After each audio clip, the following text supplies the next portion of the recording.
క్రీస్తునందు ప్రియమైన దేవుని బిడ్డలారా, మీ అందరికీ ప్రభువును లోకరక్షకుడైన యేసుక్రీస్తు పరిశుద్ధ నామంలో మీ అందరికీ నా వందనాలు. మీరందరూ కూడా ప్రతిదినము ఒక వాగ్దాన కోడికను మీరు చూస్తున్నారు. వాగ్దానాన్ని చూసి మీరు బలపరచబడుతున్నారని నేను విశ్వాసం ఉంచుతున్నాను. అయితే ఈరోజు కూడా దేవుడు ఒక ఆశ్చర్యకరమైనటువంటి వాగ్దానాన్ని దేవుడు మనందరి కొరకు అప్పగించారు. చూద్దాం. మార్కు సువార్త 5వ అధ్యాయము 36వ వాక్యాన్ని మనం ధ్యానించినట్లయితే, యేసువారు చెప్పిన మాట లక్ష్య పెట్టక భయపడకము, నమ్మిక మాత్రం ఉంచుమని సమాజ మందిరపు అధికారితో చెప్పి అని ఇక్కడ లేఖనాలు తెలియజేస్తున్నాయి. భయపడకము, నమ్మిక మాత్రం ఉంచుము అంటున్నాడండి. అవునండి, ఈ యొక్క సమాజ మందిరపు అధికారి అయినటువంటి యాయిరు యేసుక్రీస్తు ప్రభు వారి వద్దకు వచ్చారు. ఆయన వచ్చినటువంటి ఒక కోరిక ఏమిటి అంటే, తన కుమార్తె జబ్బు పడింది, చావడానికి మరి కొద్ది క్షణాలే ఉన్నాయి. యేసయ్యా, నువ్వు మా ఇంటికి వచ్చి ఆ బిడ్డను స్వస్థపరచమని అడుగుతూ ఉన్నాడు. అయితే ఇలాంటి క్రమం ఒకటి జరుగుతున్నటువంటి క్రమంలో మరి ఈ పరిస్థితుల్లో 35వ వచనంలో మనం ధ్యానించినట్లయితే, అక్కడ అతను ఇంకనూ యేసు ప్రభువారితో మాట్లాడుతుండగా సమాజ మందిరపు అధికారి ఇంటి నుంచి కొందరు వచ్చి ఏమంటారంటే, అయ్యా, బోధకుడిని నువ్వు ఇంకా ఇబ్బంది పెట్టొద్దు, నీ కుమార్తె చనిపోయింది, నువ్వు ఆయన్ని వదిలేసేయి, ఆయన విడిచిపెట్టు, ఆయన ఇబ్బంది పెట్టొద్దు అంటాడు. అయితే ఎప్పుడైతే ఆ మనుషులు వచ్చి యాయిరును మరి అతన్ని కృంగదీసేలాగా మాట్లాడారో, అతని ఆశల మీద నీళ్ళు చల్లారో, అప్పుడే యేసుక్రీస్తు ప్రభువారు ఒక అభయాన్ని ఇస్తున్నాడండి, ఒక ధైర్యాన్ని కలుగజేస్తున్నాడు. ఏమంటున్నాడంటే, నువ్వు భయపడొద్దు, ధైర్యము కలిగి ఉండు, నమ్మకం మాత్రం ఉంచు అని యేసుక్రీస్తు ప్రభువారు మాట్లాడుతూ ఉన్నారండి. ఆ నమ్మకము చొప్పున యాయిరు నమ్మకాన్ని ఉంచుకున్నాడు. దేవుడు ఎలాగైనా నేను నమ్మిన ఈ యేసయ్య ఖచ్చితంగా కార్యం జరిగిస్తాడని నమ్మకం ఉంచాడు. తద్వారా ఆయన పొందుకుంది ఏంటి అంటే, చనిపోయినటువంటి తన కుమార్తెను యేసు ప్రభువారు బ్రతికించి తిరిగి లేపారండి.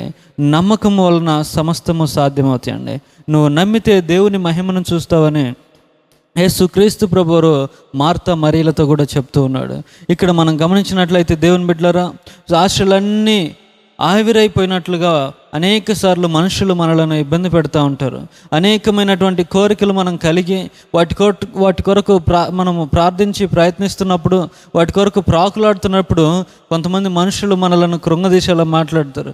ఇవన్నీ జరగవు, వదిలేసేయండి, ఇవన్నీ ఇంకా జరిగే సమస్య లేదు, నీకు పోయి ఇలా జరుగుద్దా అని కొంతమంది నిన్ను డిసప్పాయింట్ చేస్తూ ఉంటారు, నిన్ను ఇబ్బంది పెడతా ఉంటారు. నువ్వు ముందుకు వెళ్లకుండా ఆపడానికి అనేకమైన ప్రయత్నాలు చేస్తూ ఉంటారండి. అయితే ప్రియమైన దేవుని బిడ్డ, నువ్వు దేవుని యందు నమ్మకం ఉంచి నువ్వు కార్యాలు పూనుకుంటే నువ్వు తప్పక విజయాన్ని పొందుకుంటావండి.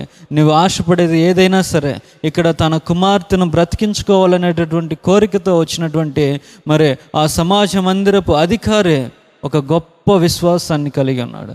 ఆ గొప్ప విశ్వాసమునకు తగిన ప్రతిఫలము చనిపోయిన తన కుమార్తెను బ్రతికించుకున్నాడు.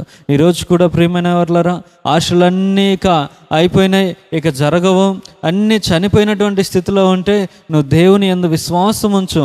ఎందుకంటే ఆయన మోడు బారిన జీవితాలను కూడా చిగురింప చేయగలిగినటువంటి దేవుడు అండి. మొద్దులో నుంచి కూడా చిగురు పుట్టించగలిగినటువంటి దేవుడు మనం విశ్వసిస్తున్న దేవుడు.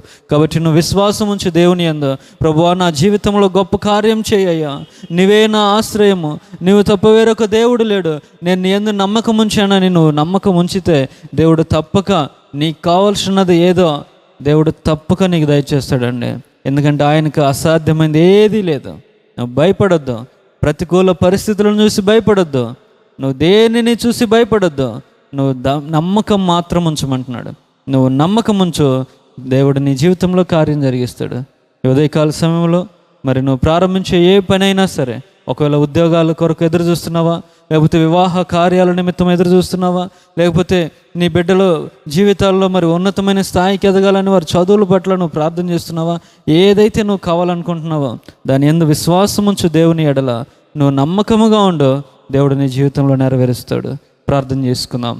పరిశుద్ధుడా, కృప కలిగిన మా తండ్రి, ప్రేమ కలిగిన దేవా, మీ పరిశుద్ధమైన నామానికే వందనాలు, స్తుతులు, స్తోత్రాలు. దేవా తండ్రి, యాయేరు నాయన మీ వద్దకు వచ్చినప్పుడు ప్రభువా, దేవా మరి అతని ఆశలను మీ మీద పెట్టుకున్నప్పుడు తండ్రి, ఇంటి దగ్గర నుంచి కొందరు వచ్చి చనిపోయింది నీ కుమార్తె, బోధకుడిని వదిలిపెట్టమన్నప్పుడు తండ్రి, అసలైతే వదిలిపెట్టమన్నారు కానీ నువ్వు మాత్రం వదిలిపెట్టలేదు నాయన. నువ్వు అతన్ని దర్శించిన దేవుడు, అతని హృదయాన్ని ఎరిగిన దేవుడు, నేను నమ్మకం ఉంచిన వారికి కార్యాలు జరిగించే దేవుడుగా ఉండే దేవా, యాయీరు కుమార్తె చనిపోయినను తిరిగి బ్రతికించి దేవా వారి జీవితాల్లో మీరు చేసిన గొప్ప మేలును బట్టి మీకు స్తోత్రాలు. అలాగే ఇదిగో తండ్రి, వీక్షిస్తున్న ప్రతి బిడ్డను కూడా మీరు దీవించండి. వారు కూడా నాయన అనేకమైన ప్రయత్నాలు చేసి దేవా మనుషులు చెప్పిన మాటలకు నాయన వాళ్ళు సొమ్మసిల్లిపోయారేమో దేవా, నీవు నాయన మొద్దు నుంచి చిగురు పుట్టించగలవని నాయన వాళ్ళు విశ్వాసం ఉంచుచుండగా వారి జీవితాల్లో ప్రభు గొప్ప కార్యాలు మీరు చేసి వీరి ద్వారా మీరు మహిమ పొందుకోమని ప్రార్థిస్తూ యేసుక్రీస్తు పరిశుద్ధ నామంలో ప్రార్థన చేస్తున్నాము తండ్రి, ఆమెన్.